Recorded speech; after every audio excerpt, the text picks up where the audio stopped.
৬ ইঞ্চি ঢালাই দেওয়ার কথা, দেওয়া হয়েছে ৩ ইঞ্চি। ৪ ইঞ্চি পর রড দেওয়ার কথা, দেওয়া হয়েছে ১২ ইঞ্চি। রাস্তার প্যালাসাইডিংগুলোর রডের রিং নেই বললেই চলে। পাথরের কাজ করা হয়েছে রিজেক্ট পাথর দিয়ে, ডাব্লিউ ভীম করা হয়েছে মাটি ও খোয়া দিয়ে, ব্যবহার করা হয়েছে অতি নিম্নমানের খোয়া। তারাস পৌর এলাকার মধ্যে যে কয়েকটি রাস্তা দৃশ্যমান, সবগুলোর বেহাল দশা।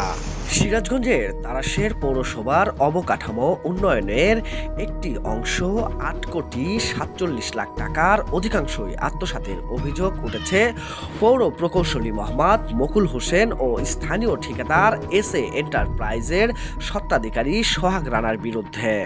কথায় আছে দর্শক, একেতে পুকুর চুরি, তার ওপর আবার সিনাজুরি। তারাশের কেন্দ্রীয় কবরস্থান পুকুরের ৩ পাশে রাস্তা নির্মাণের জন্য কোটি টাকার বরাদ্দ, অথচ সরজমিনে দেখা মেলে ৮ থেকে ১০ লাখ টাকার মতো কাজ করা। তারাশ কেন্দ্রীয় ঈদগাহ মাঠ, যেটাকে হেলিপ্যাডও বলা হয়, ১৬ লাখ টাকা ব্যয় করে ইটের সোলিং করা হয়েছিল। পুরো ঈদগাহ মাঠ জুড়ে ইট রয়েছে প্রায় ৭০,০০০। ইটগুলো পুরাতন হিসেবেও যদি বিক্রি করা যায় তাহলে তার মূল্য দাঁড়ায় ৪ থেকে প্রায় ৫ লাখ টাকার মতো। ১৬ লাখ টাকা নষ্ট করে ৮ লাখ টাকার বালু ফেলা হচ্ছে ঈদগাহ মাঠে রাস্তার সমমান উঁচু করার জন্য। কথায় বলে দর্শক, সরকারি মাল দরিয়ামে ঢাল। তারাশ পৌরসভার প্রকৌশলী মোহাম্মদ মকুল হোসেনের বক্তব্য, ইট বিক্রির টাকা সরকার পেত, আমাদের লাভ কি তাতে? গতকাল গোলাম মোস্তফা, সাংবাদিক এবং উন্নয়ন কর্মী, তিনি তার ফেসবুকে একটি পোস্ট করেন। সত্যি ভীষণ রাগ হচ্ছে, আমি কেবল একজন সাংবাদিক নয়, এই শহরের বাসিন্দাও বটে। যে শহরের অবকাঠামো উন্নয়নের কোটি কোটি টাকার হদিস নেই, অথচ ১-২ ট্রাক খোয়া ও বালু ফেলার যেন টাকা নেই তারাশ পৌর কর্তৃপক্ষের কাছে। তারাশ পৌর শহরের শ্রমিক অফিস সংলগ্ন ৩ রাস্তার মোড়ের উত্তর ওয়াবদাবাদ অঞ্চলের সড়কের চিত্র এটি।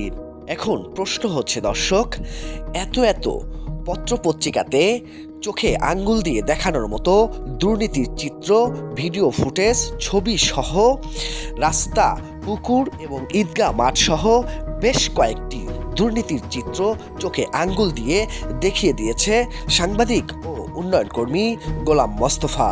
কিন্তু এর ফলশ্রুতি কি হচ্ছে? সঠিক বিচার কি আমরা পাবো না?